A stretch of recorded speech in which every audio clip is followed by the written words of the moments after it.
Hey, what's up, Elizabeth? All right, so just want to talk about the floor press. Um, so when you come down to the floor, you want to make sure that you're pausing long enough.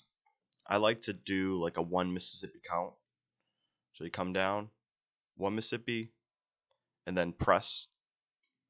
All right, so these are a little short. All right, so you want to come all the way down, settle on the ground for one Mississippi count. All right. So on this one was really, really short. It was like a touch and go.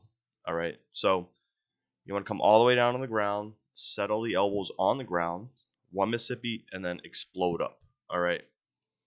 Um, and the way you bail on this, if you were by yourself, I'd recommend to put bumper plates on. So, a 10-pound bumper plate would bring it up about 7.5 inches. What you can do is bring it down to the ground on the elbows and then kind of dump it forward onto your hip. But we need to increase the duration on the settle on these. And nice job kind of working your way up. All right. So small jumps. You don't want to really take too big of a jumps. Also, too, if you do have like a field video, I'd like to see what that looks like. Okay. Just because fields are different. Okay. So sometimes we misgroove them. Sometimes we just don't have enough strength to complete the rep. So make sure you're adding in any field videos or field attempts, especially when we're trying to max out. So, and these close grip benches, they look real good. I'm looking at the elbow position, making sure that the forearms are vertical, making sure you're not pausing on your chest. You're coming down and coming right back up, okay? The unrack on these is really good. You're getting pretty good at the unrack. Notice how the bar is kind of going right over the shoulder joint. All right, we're still kind of pausing it a little bit too long on the chest. The lockout position is looking much better. All right, we're ending over the shoulder joint. Super happy with those. These look pretty good too. What I'm looking at is making sure the upper arm stays nice and stable. All right, and that we're getting a good bend out of the elbow at the top. Think of the top position as like a bicep curl, and then obviously the bottom position is a tricep extension. But these look pretty good.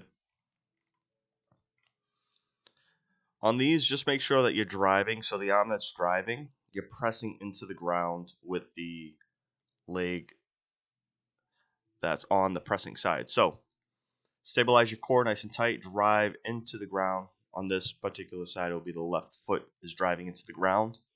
And just make sure you're tensing the body as much as you can on these, okay? These look pretty good. I think we go a little bit heavier on weight, okay?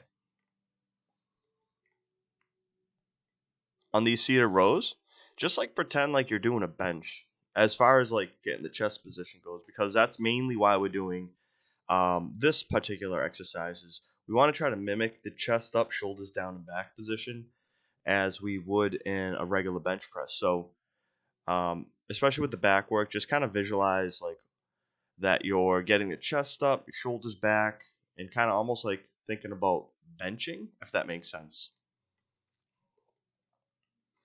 All right, yeah, with these, it's what happens is when you straighten out this top leg, it actually tightens up the hamstring, and what it's going to want to do is when the hamstring's tight, it's going to want to rotate the pelvis.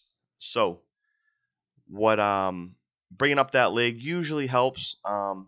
Honestly, like if you're still kind of struggling with it, what you can do is this top leg, you can bend this knee, and what that will do is slack the hamstring, and that will relieve some tension on the pelvis, allowing you to use your core a little bit better. So, all right, nice work, and looking forward to seeing your videos later this week.